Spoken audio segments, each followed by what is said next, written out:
Good morning students. आज का जो टॉपिक है BA part first paper second geography of Rajasthan, जिसका पहला टॉपिक है भौतिक स्वरूप यानी कि फिजियोग्राफी ऑफ राजस्थान। मैं doctor NS Yadav, associate professor BSR government arts college Alwar.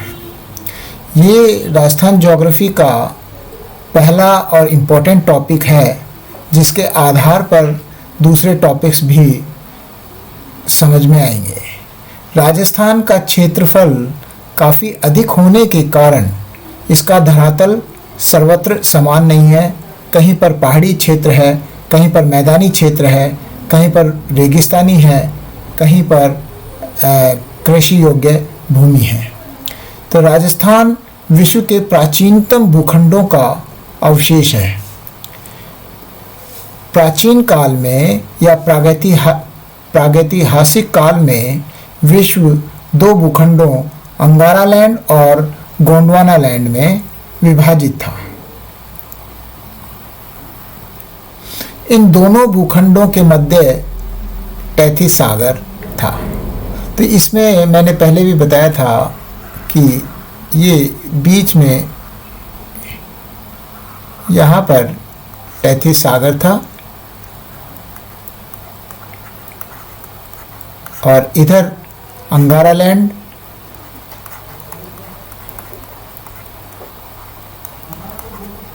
और इधर गोंडवाना लैंड।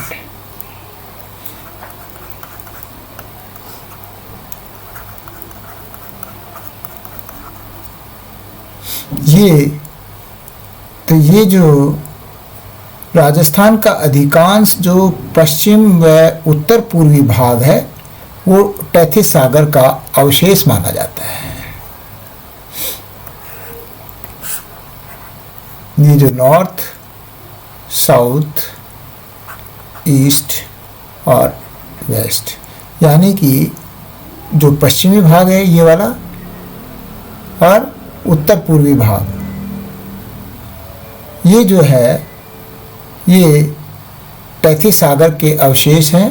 राजस्थान के अरावली पर्वत विश्व के प्राचीनतम पर्वतों में से एक है, जो गोंडवाना लैंड का ही भाग है।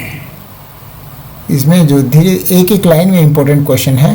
अरावली पर्वत विश्व के प्राचीनतम पर्वतों में से एक है, जो गोंडवाना लैंड के ही का ही भाग है। राजस्थान का पूर्वी भाग गंगा यमुना नदियों द्वारा निर्मित मैदान का भाग है, पूर्वी भाग। पश्चिम में थार मरुस्थल, दक्षिण पूर्व का पठारी भाग गोंडवाना भूखंड का अवशेष है।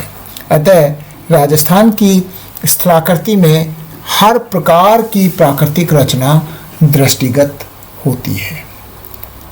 इसमें जहाँ तक राजस्थान की प्राकृतिक रचना का प्रश्न है, संभवतः ये दो प्रकार की है। राजस्थान के अरावली पर्वत एवं दक्षिण पठार गोंडवाना लैंड का भूभाग है, यानी कि जो अरावली है, अरावली पर्वत जो है ये गोंडवाना लैंड का भाग है, गोंडवाना लैंड का। क्योंकि इस गोंडवाना लैंड का एक अंश अलग होकर उत्तर की ओर खिसक गया था, जो अब दक्षिण के पठार के रूप में भारत का एक भौतिक भूभाग है। तो ये शॉर्ट क्वेश्चंस में आ जाता है एमसीक्यू में कि अरावली पर्वत कौन से भूभाग का भाग है, तो ये गोंडवाना लैंड है। राजस्थान के उत्तर पश्चिमी मरु प्रदेश तथा पूर्वी मैदान तैथिस सागर के अंग माने जाते हैं। ये जो तैथिस सागर के कौन कौन से अंग माने गए?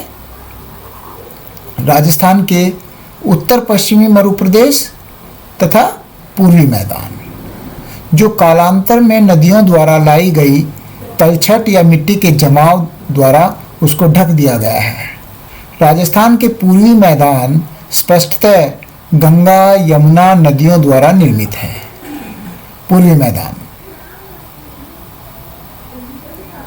जबकि मरु प्रदेश के भूभाग सरस्वती तथा अन्य नदियों द्वारा लाई गई मिट्टी से भर दिए गए हैं। तो तैथिस सागर के अवशेष के रूप में राजस्थान में सांबर, डीडवाना और पचपदरा, ये जो खारे पानी की झीलें हैं, ये एक तरह से टैथिस सागर के अवशेष के रूप में विद्यमान हैं।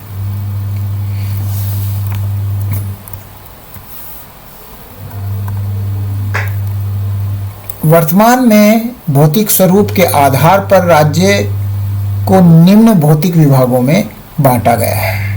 पहला है पश्चिमी मरुस्थल अथवा थार मरुस्थल, उसके बाद में अरावली पर्वत प्रदेश, उसके बाद में पूर्वी मैदान। देखिए, ये पूरा मरुस्थली प्रदेश हो गया, ये पश्चिमी मरुस्थली प्रदेश, या जो थार मरुस्थल है ये है ये वाला हिस्सा और ये वाला यहाँ तक। ये जो है ये अरावली पर्वत श्रेणी है। इससे इधर का जो हिस्सा है ये शुष्क रेगिस्तान और अर्ध शुष्क रेगिस्तान दो भागों में बांटा है, जो कि पश्चिमी मरुस्थल है, जो पश्चिमी मरुस्थल या थार मरुस्थल। इसके बाद में अरावली पर्वत श्रेणी। अरावली पर्वत श्रेणी कौन सी है? ये वाली। उसके बाद में अरावली पर्वत श्रेणी के बाद में पूर्वी मैदान। पूर्वी मैदान कौन से? ये वाला, ये पूर्वी मैदान है ये। और उसके बाद में दक्षिण पूर्वी पठार, ये दक्षिण पूर्वी पठार।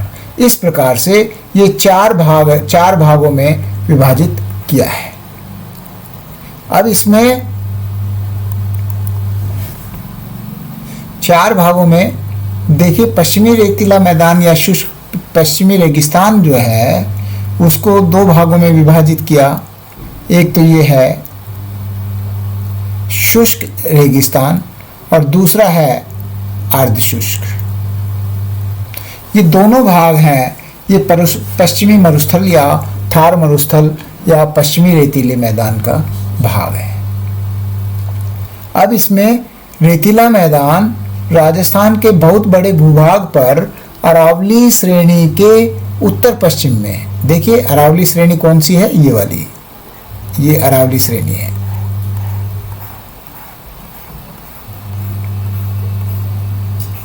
ये अरावली श्रेणी के उत्तर पश्चिम में, नॉर्थ और वेस्ट में और पश्चिम में विस्तृत है। यह रेतीला मैदान उत्तर पश्चिम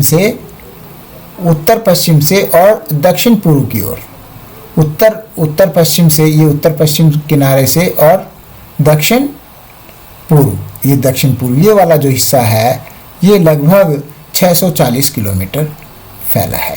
कहाँ से? यहाँ से और इधर तक। ये इसकी जो फैलाव है वो है 640 किलोमीटर।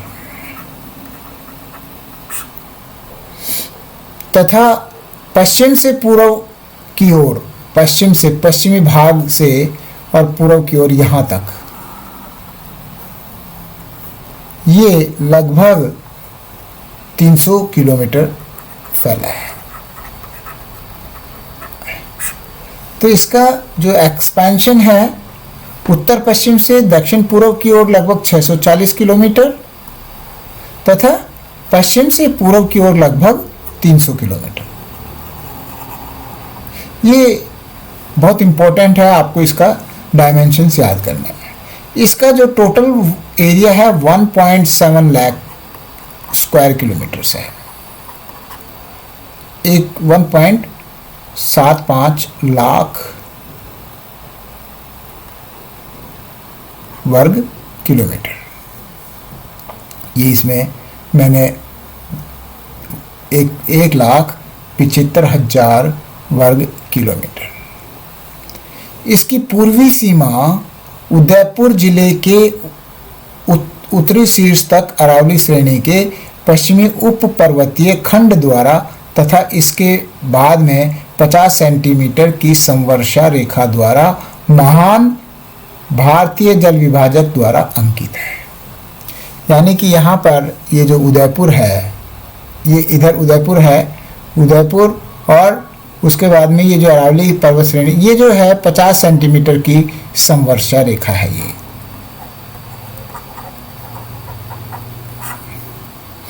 यानी कि महान जल विभाजक, इसकी बाउंड्री जो है 50 सेंटीमीटर की समवर्षीय रेखा द्वारा विभाजित है। ये इसमें क्वेश्चन आ जाता है कि पश्चिमी मरुस्थल या मरुस्थलीय प्रदेश को विभाजित करने वाली पूर्व में कौन सी समवर्षा रेखा है? तो 50 सेंटीमीटर की समवर्षा रेखा, जो कि अरावली पर्वत को और मरुस्थल को विभाजित करती है। इस प्रकार पश्चिमी रेतीले मैदान की पूर्वी सीमा अंशतः प्राकृतिक तथा अंशतः जलवायु पर निर्धारित है। तो ये जो इसकी पश्चिमी सीमा है, इस प्रकार पश्चिमी रेतीले मैदान की पूर्वी सीमा, जो ईस्टर्न बाउंड्री है, वो प्राकृतिक और जलवायु पर निर्धारित है। ये जो इधर ये जो अरावली पर्वत श्रृंखला है, तो ये जो इसकी बाउंड्री है अंशतः प्राकृतिक और अंशतः जलवायु पर निर्धारित है। पश्चिमी सीमा भारत और पाकिस्तान के बीच अंतर्राष्ट्रीय सीमा है। ये जो पश्चिमी सीमा है, ये वाली,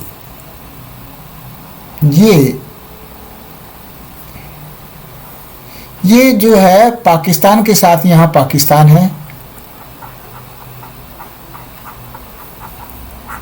तो पाकिस्तान के साथ में अंतर्राष्ट्रीय सीमा, जिसको कि रेड क्लिफ लाइन बोलते हैं, रेड क्लिफ लाइन, उसके द्वारा ये इंडिया और पाकिस्तान की अंतर्राष्ट्रीय सीमा बनाती है। पश्चिमी सीमा भारत और पाकिस्तान के बीच अंतर्राष्ट्रीय सीमा है और राजनीतिक दृष्टि से इसमें श्री गंगानगर, हनुमानगढ़, बीकानेर, चूरू, नागौर, जोधपुर, जैसलमेर, बाड़मेर, पाली, सिरोही, जालोर, सीकर व झुंझुनू जिले, ये टोटल 12 जिले जो हैं, ये इसमें सम्मिलित हैं। यहाँ से लेके किसमें? शुष्क मैदान और अर्धशुष्क दोनों में। इसके बाद में हम एक एक करके पहले शुष्क मैदान करेंगे, उसके बाद अर्धशुष्क मैदान की चर्चा करेंगे। अब इसमें जो राजस्थान मरुस्थल को उत्तर पूर्व से दक्षिण पश्चिम की ओर 4 उपभौतिक प्रदेशों में विभाजित किया जा सकता है। इसका ज़्यादा डिटेल में मैं लास्ट में बाद में लूँगा, जिसमें महान मरुभूमि हो गया, बाड़मेर, जैसलमेर, बीकानेर का चट्टानी प्रदेश हो गया, लघु मरुस्थल हो गया और अर्धशुष्क प्रदेश। तो जो पश्चिमी रेतीला मैदान है, पश्चिमी रेतीले मैदान का बहुत बड़ा भाग, यानी कि लगभग 60%, ये बालूका स्तूपों से आच्छादित है। बालूका स्तूप यानी कि सैंड ड्यून्स, सैंड ड्यून्स या रेत के जो टीले होते हैं, उनको बालूका स्तूप कहते हैं, जिसके परिणाम स्वरूप बालूका स्तूपों के विस्तार तथा उनकी मात्रा इस प्रदेश की आर्थिक क्रियाओं को अत्यधिक प्रभावित करती है। पश्चिमी रेतीले मैदान का विभाजन 2 मुख्य उप इकाइयों में किया जा सकता है। अब इसमें जो है, पहला है रेतीला जो शुष्क मैदान है, उसके अंदर मरुस्थली और बालूका स्तूप मुक्त प्रदेश, ये वाला, ये जो है रेतीला मैदान ये वाला, और बालूका स्तूप मुक्त प्रदेश, ये जो बीच का हिस्सा है, ये बालूका स्तूप मुक्त प्रदेश है। यहाँ पर बालूका स्तूप या सैंड ड्यून्स नहीं पाए जाते इस वाले क्षेत्र में। ये कहने का मतलब चट्टानी क्षेत्र है। इसके अलावा ये वाला जो क्षेत्र है, ये यहाँ पर बालूका स्तूप खूब घनी मात्रा में पाए जाते हैं। अर्धशुष्क मैदान या राजस्थान बांगड़, इसको 4 भागों में बांटा है। देखिए, राजस्थान लूनी प्रदेश, लूनी बेसिन, आंतरिक प्रवाह का मैदान, नागौरी उच्च प्रदेश और घग्गर प्रदेश। ये देखिए, मैप के साथ साथ चलें आप। इसमें ये जो लूनी बेसिन, ये वाला नागौरी उच्च भूमि हो गया, ये शेखावटी क्षेत्र, और घग्गर, ये वाला घग्गर का क्षेत्र जो हनुमानगढ़ श्री गंगानगर वाला। तो ये इसको 4 भागों में बांटा है। तो जो भूआकृतिक प्रदेशों के अंदर हम दोनों इनको लेंगे आज इस चैप्टर में, इस लेक्चर में कंप्लीट करेंगे। तो अब सबसे पहले जो ए है रेतीला शुष्क मैदान। रेतीले शुष्क मैदान को मैंने कहा कि 2 भागों में, एक तो मरुस्थली और एक बालूका स्तूप मुक्त प्रदेश। तो पहले है मरुस्थली। अब ये इसके अंदर कौन कौन से जिले आते हैं? बीकानेर सबसे ऊपर, बीकानेर हो गया, जैसलमेर, चूरू, पश्चिमी नागौर के कुछ भाग और बाड़मेर के 2/3 पश्चिमी भाग पर विस्तृत है। तो अब इसमें आपको इसके जिले मालूम होना चाहिए मरुस्थली में कौन कौन से हैं। बीकानेर, जैसलमेर, चूरू, नागौर और बाड़मेर। ये 5 जिलों के अंदर ये मरुस्थली क्षेत्र फैला है। पश्चिम में और आगे यह रेतीला और शुष्क मरुस्थली, ये थार मरुभूमि के नाम से जानी जाती है। और पश्चिम में वैसे थार मरुस्थल का ही भाग है। मरुस्थली प्रदेश की आम विशेषता विशाल रेत का फैलाव, रेत के टीले और चट्टानी परिव्यक्त शिलाएं हैं। मतलब रेत के टीले और बीच बीच में चट्टाने। उत्तर पश्चिम में जुरासिक के विस्तृत कुछ ऊंचे उठे भाग और इयोसिन चट्टाने, मुख्यतः चूने के पत्थर की चट्टाने जैसलमेर, बाड़मेर, बीकानेर, चूरू और गंगानगर जिलों में पाई जाती है। ये जो चूना पत्थर और सैंडस्टोन यहाँ पर बहुतायत में मिलता है। बाड़मेर, जालोर, जैसलमेर व अन्य क्षेत्रों में जहाँ परिव्यक्त शिलाएं सतह पर अनावृत हैं, उनसे इस प्रदेश की अपरदित स्थलाकृति दिखलाई देती है। यानी कि इन चट्टानों के ऊपर अपरदन का प्रभाव स्पष्ट दिखाई देता है। इसमें इस प्रदेश में बालूका स्तूप एक विशिष्ट भूआकृतिक लक्षण प्रस्तुत करते हैं। एक तो ये जो 3 प्रकार के बालूका स्तूप बताए, जो कि जिनको वायु की दिशा और वनस्पति के आवरण के आधार पर इन्हें विभाजित किया है। एक तो पवनानुवर्ती, दूसरा बारखान और अनुप्रस्थ। पवनानुवर्ती तो यही हो गए जो कि पवन की दिशा में जो बालूका स्तूप बने। जैसे ये आए, कोई ऑब्स्ट्रक्शन आ गया, यहाँ पर मान लो पहाड़ आ गया, तो यहाँ पर धीरे धीरे ये यहाँ पर मिट्टी का जमाव इधर होता जाएगा और ये धीरे पवनानुवर्ती बालूका स्तूप। एक बरखान है, बरखान पवन की दिशा में और ये इस प्रकार से यों आकृति बन जाती है। ये इस प्रकार की आकृति, यानी कि जो पवन चल रही है, कोई भी ऑब्स्ट्रक्शन यहाँ पर आ गया तो यहाँ मिट्टी का जमाव ये ऐसे कॉन्वेक्स शेप में हो जाता है। और इसके ये 2 सींग नुमा इससे बाहर की तरफ निकले रहते हैं, जिनको कि सींग बोलते हैं या हॉर्न।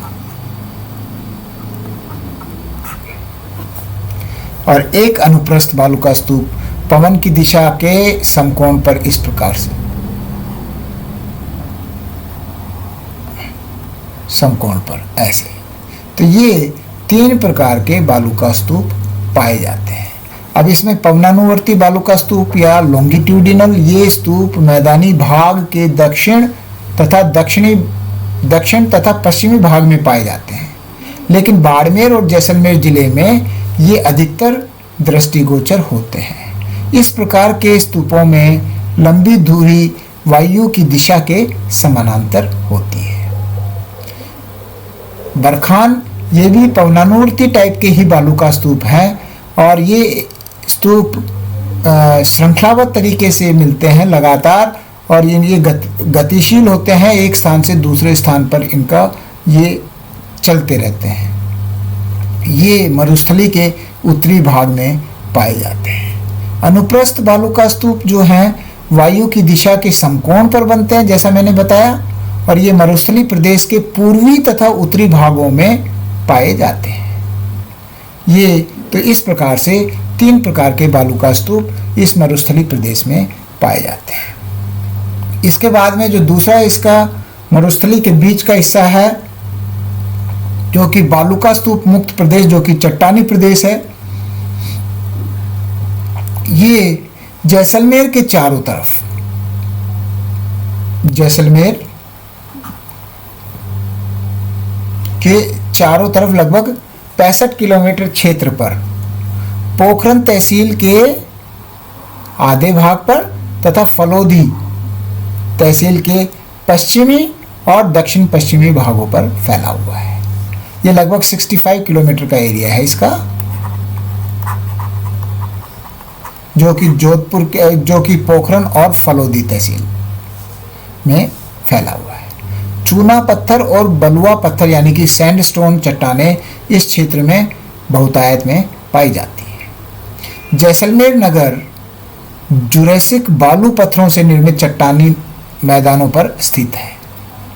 ये पीले कलर का जो पत्थर जैसलमेर में मिलता है वो वहाँ पर बहुतायत में पाया जाता है। जैसलमेर के उत्तर में तथा पोखरन के दक्षिण में, जिन्हें यहाँ पर रंस के नाम से पुकारते हैं, रंस, और यहाँ पर कुछ झीलनुमा क्षेत्र पाया जाता है जहाँ बारिश के टाइम पे पानी जमा हो जाता है, जिसको कि पलाया झील बोलते हैं। अब ये इम्पोर्टेंट क्वेश्चन बनता है, रंस क्या होता है, पलाया झीलें क्या होती हैं। पलाया झीलें यानी कि मैदानी भाग में निचला भाग, जहाँ पर बारिश के टाइम पे रेगिस्तानी भाग में पानी बढ़ता हो और वो झील का आकार ले लेता है। इसके बाद में अब राजस्थान बांगड़ या अर्ध शुष्क जो मैदान है उसके बारे में देखेंगे। अरावली के पश्चिमी किनारे से रेतीले शुष्क मैदान की सीमा तक लगभग 75,000 वर्ग किलोमीटर क्षेत्र पर राजस्थान बांगड़ या अर्ध शुष्क मैदान का विस्तार मिलता है। इस क्षेत्र के एक इसमें जो अर्ध शुष्क और शुष्क मरुस्थल है उसके बीच की जो विभाजक रेखा है वो 25 सेंटीमीटर समवर्षीय रेखा है। 25 सेंटीमीटर की समवर्षा रेखा है, विभाजक रेखा, जबकि अर्ध शुष्क मैदान और अरावली प्रदेश को विभाजित करने वाली जो रेखा है वो 50 सेंटीमीटर की है। तो ये थोड़ा सा जीके के हिसाब से क्वेश्चन, ऑब्जेक्टिव टाइप क्वेश्चन में आ जाते हैं।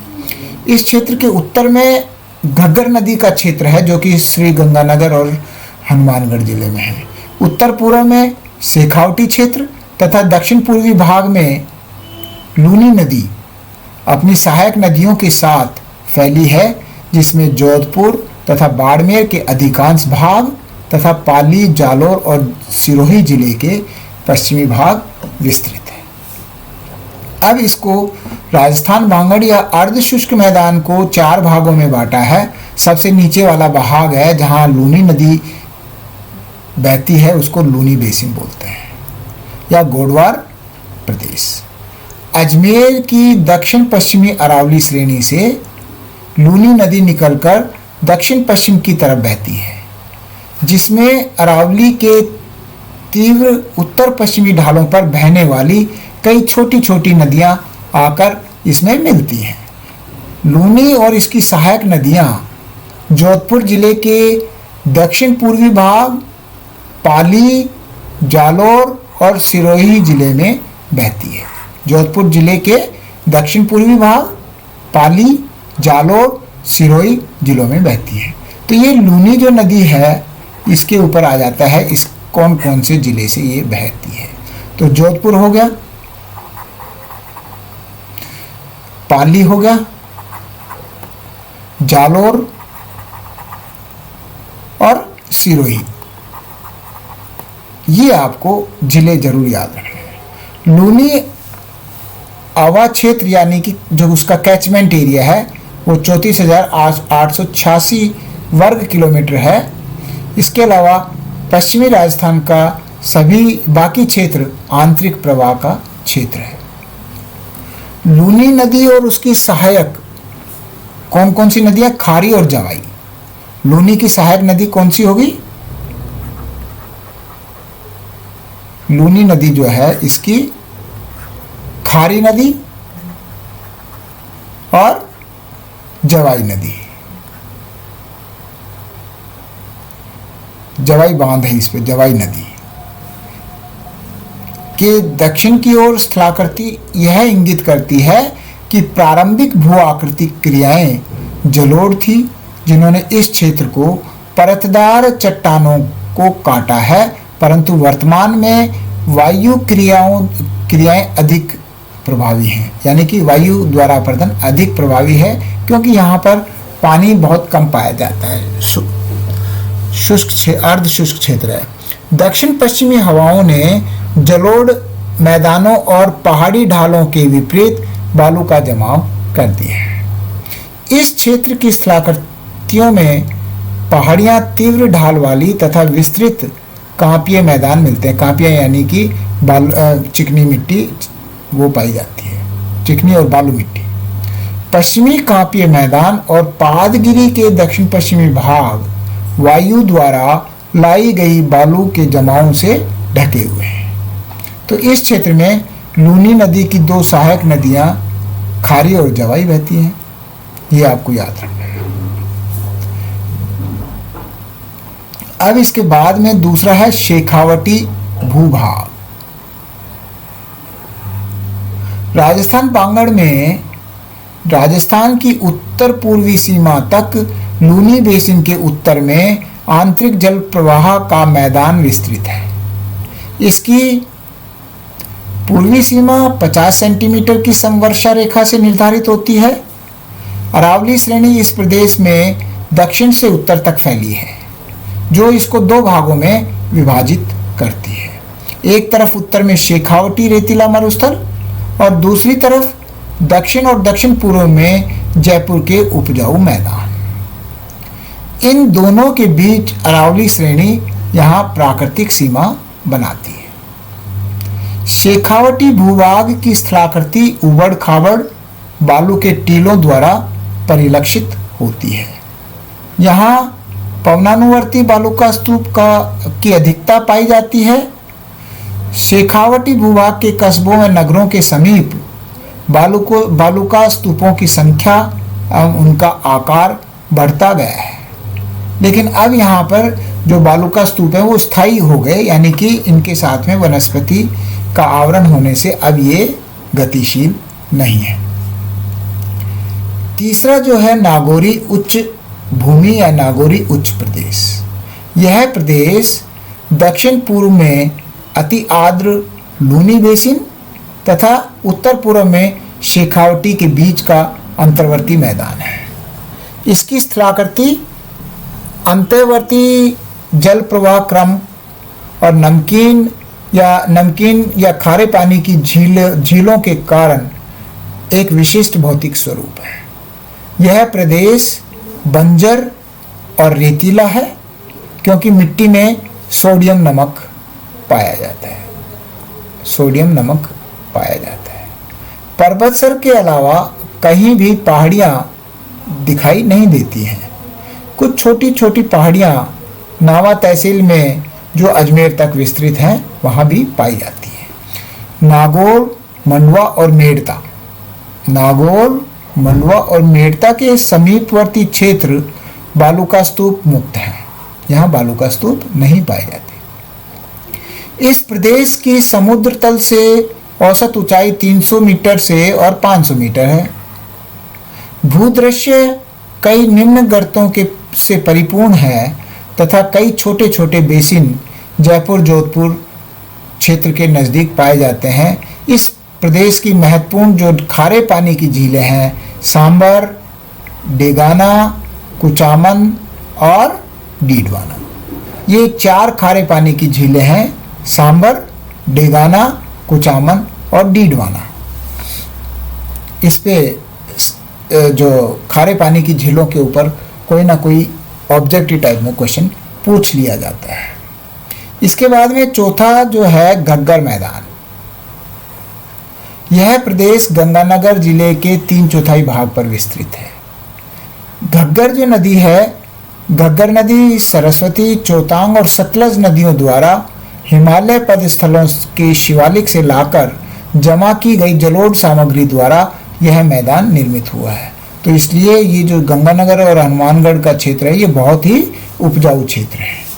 ये नदियां अब विलुप्त हो गई हैं और जलोढ़ सामग्री अनेक स्थानों पर वायु द्वारा लाई रेत से पूर्णतः ढक गई है।